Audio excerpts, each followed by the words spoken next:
আচ্ছা দেখুন, এটা হচ্ছে আমাদের অরিজিনাল ভিডিও যেটাতে কোনো এডিট করা হয়নি। আর এদিকে দেখতে পাচ্ছেন এডিট করার পর এরকম একটা রেজাল্ট আমরা পেয়েছি। আমি দুইটা ভিডিও একসঙ্গে সাউন্ডটাকে কমিয়ে প্লে করে দিচ্ছি। এই ভিডিও দুটির মধ্যে যদি আপনারা খেয়াল করেন, দেখতেই পাচ্ছেন অরিজিনাল ভিডিওর ব্যাকগ্রাউন্ডটা কিরকম এবং এডিট করার পর আমরা কিরকম রেজাল্ট বের করেছি। তাছাড়া দেখতে পাচ্ছেন ফেসটাও কিন্তু স্মুথ করা হয়েছে। তো এক কথায় আজকের ভিডিওতে আপনাদের শিখাবো কিভাবে আপনারা এই ধরনের কালার গ্রেডিং করতে পারবেন। অলরাইট, আমরা চলে আসলাম আমাদের কম্পিউটার স্ক্রিনে। আজকে আমরা মোবাইল দিয়ে কোনো কাজ করব না, আর অবশ্যই ব্যবহার করছি ক্যাপকাট, যেটা আপনারা মোবাইলে ইউজ করতে পারবেন। আমি কম্পিউটারে যেভাবে এডিট করবো সেম ভাবে আপনারা মোবাইলেও ট্রাই করতে পারবেন। ওকে, আমরা এখান থেকে ক্রিয়েট প্রজেক্টে ক্লিক করে দিচ্ছি। ইম্পোর্ট অপশনে ক্লিক করে আমাদের ক্লিপটা নিয়ে আসবো। এরপর ক্লিপটাকে নিচে ড্র্যাগ করব। তো এটা হচ্ছে আমাদের অরিজিনাল ক্লিপ। ওকে, এবার আমরা যে কাজটি করব, এই ক্লিপটাকে ডুপ্লিকেট করব। এর জন্য কিবোর্ডে অল্ট বাটন চেপে ধরে এভাবে ড্র্যাগ করবেন, তাহলে উপরে একটা ডুপ্লিকেট লেয়ার চলে আসবে। উপরে যে লেয়ারটা আসবে এই লেয়ারটি সিলেক্ট করে এইদিকে দেখবেন রিমুভ বিজি নামে একটা অপশন, এখানে ক্লিক করবেন। অটো রিমুভাল এই অপশনটিতে ক্লিক করবেন। এখানে কিছুটা সময় দিতে হবে, কারণ এই পুরো ভিডিওর ব্যাকগ্রাউন্ডটাকে এর সাহায্যে রিমুভ করে দিবে। আর ভিডিওর ব্যাকগ্রাউন্ডটি রিমুভ কেন করছি সেটা একটু পরে বুঝতে পারবেন। অলরেডি দেখতে পাচ্ছেন দীর্ঘ 5 মিনিট অপেক্ষা করার পর আমাদের ভিডিও ব্যাকগ্রাউন্ড রিমুভ হয়ে গেছে।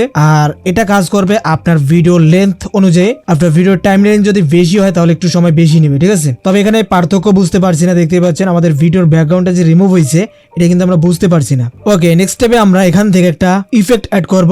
এই জন্য ইফেক্টে ক্লিক করে দিচ্ছি। ইফেক্টে ক্লিক করার পর ব্লার যে ইফেক্ট এটাকে আমি অ্যাড করব। প্লাস এখানে ক্লিক করে দিলাম, এখানে ব্লার ইফেক্টটা চলে আসছে। আমরা এখান থেকে এটাকে হালকা জুম করে নিচ্ছি। এবার এটাকে এভাবে পুরো ভিডিওতে করে দেবো, ঠিক আছে। তো দেখতে পাচ্ছেন আমাদের পুরো ভিডিওটা ব্লার হয়ে গেছে। তো এটাকে ঠিক করার জন্য আমরা এই ইফেক্টটাকে চেপে ধরে এইখানে এনে ছেড়ে দেবো। তো দেখতে পাচ্ছেন আমাদের ফেস মানে ভিডিওটা ঠিক আছে, বাট ব্যাকগ্রাউন্ডটা ব্লার হয়ে গেছে। তবে এমন ভাবে ব্লার হয়েছে যেটা খুবই বাজে দেখাচ্ছে। তো এটাকে ঠিক করার জন্য আমরা ব্লার ইফেক্টটাকে সিলেক্ট করব, ব্লার অ্যামাউন্টটাকে কমাই নেব এবং সাথে মাস্ক অপশনে ক্লিক করে অ্যাড মাস্কে ক্লিক করব। এখান থেকে সার্কেল নিতে পারেন অথবা ব্রাশ বা পেন নিতে পারেন। তো আমি এখান থেকে এক্সাম্পল সার্কেলটি নিয়ে নিলাম।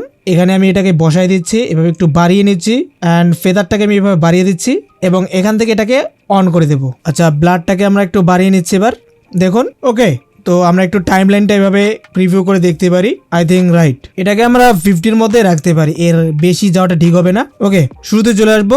এবার ফিল্টারে ক্লিক করব। সবথেকে মজার বিষয় হচ্ছে ক্যাপকাটের ডিফল্ট যে ফিল্টার গুলো রয়েছে ভাই অস্থির। তো এখানে দেখতে পাচ্ছেন আপনার ভিডিওতে যেটা ইউজ করতে চান সেটা ইউজ করতে পারেন এবং এখান থেকে একবার ক্লিক করলে আপনি দেখতে পারবেন এটার রেজাল্ট কেমন আসবে।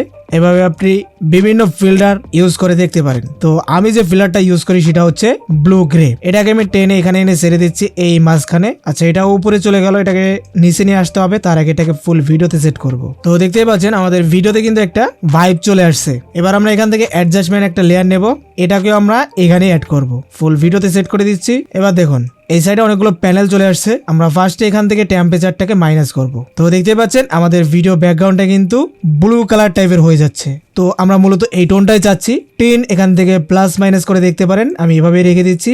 স্যাচুরেশন হালকা প্লাস করে দিলাম। এক্সপোজার এখান থেকে একটু দেখতে পারি, ওকে এটা ঠিকঠাকই আছে। কন্ট্রাস্টটা আমরা একটু মাইনাস করে দিতে পারি অ্যান্ড হাইলাইট পার্ট ঠিক আছে। শ্যাডো পার্টও ঠিকঠাকই আছে। জাস্ট আপনাকে এগুলো একটু ঘোরাঘুরি করে দেখতে হবে, ঠিক আছে। আমরা নিচে চলে আসলাম, ফেডটা হালকা করে বাড়িয়ে নেব অ্যান্ড ভিগনেট প্লাস করবো হালকা। একটু উপরে চলে যাচ্ছি, এখান থেকে আমি এটাকে আর একটু ডিপ করে নিলাম। ওকে, নেক্সট আমরা চলে যাব উপরে। আমাদের ব্যাকগ্রাউন্ডের যে কাজ সেটা কিন্তু কমপ্লিট। এবার আমরা এই লেয়ারটাকে কপি করব। এর জন্য অল্ট বাটন চেপে ধরে এভাবে ড্র্যাগ করব উপরে। অলরাইট, দেখতে পাচ্ছেন আমাদের ভিডিওতে অন্যরকম একটা লুক চলে আসছে। এটার অ্যামাউন্টটা আপনি কম বড় করে দিতে পারেন। ওকে, এর উপরে আমরা একটা অ্যাডজাস্টমেন্ট লেয়ার নেব, এটাকে ফুল ভিডিওতে করে দিলাম। দেন এখান থেকে SHL এখানে চলে আসবো। ফেসের কালারটাকে আমরা একটু চেঞ্জ করব ফেসটাকে স্মুথ করার জন্য। ওকে, এখান থেকে আমরা ব্যাকগ্রাউন্ড কালারটাকে আরো ডিপ করতে পারি অ্যান্ড আই থিঙ্ক রাইট। ওকে, এবার আমরা এখান থেকে ভিডিওটা সিলেক্ট করব। ভিডিওটা সিলেক্ট করার পর বেসিকে চলে আসবো, একটু নিচে আসবো। আচ্ছা, এখান থেকে আমরা রিটাচ এখানে ক্লিক করে দিই, স্ক্রিনটার উপর টাচ করে দেব। এখানে আপনারা দেখতে পারবেন স্মুথ। এটাকে যদি আপনি বাড়িয়ে দেন দেখতে পারবেন আপনার ফেসটা স্মুথ হয়ে যাবে। আর আপনার ফেসে যদি ডার্ক ভাব থাকে তাহলে আপনি চাইলে এটাকে ইউজ করতে পারেন। এতটুকু রাইট। দেখতে পাচ্ছেন আমাদের ভিডিওর কালার গ্রেডিং কমপ্লিট। আমি যদি আপনাদের এই ভিডিওটা এদিকে এনে ছেড়ে দেই তাহলে বুঝতে পারবেন। এই হচ্ছে আমাদের অরিজিনাল ভিডিওটা, আর এটা হচ্ছে আমাদের এখন ভিডিও। তো দেখতেই পাচ্ছেন কতটা পার্থক্য আমরা করে ফেললাম। তো আমি এটাকে ডিলিট করে দিচ্ছি। এদিকে দেখবেন লেয়ারগুলো সবকিছু ঠিকঠাক আছে কিনা, সবকিছুই শেষ পর্যন্ত বাড়িয়ে নেবেন এবং শুরুর দিকেও খেয়াল করবেন এগুলো শুরুর থেকে আছে কিনা।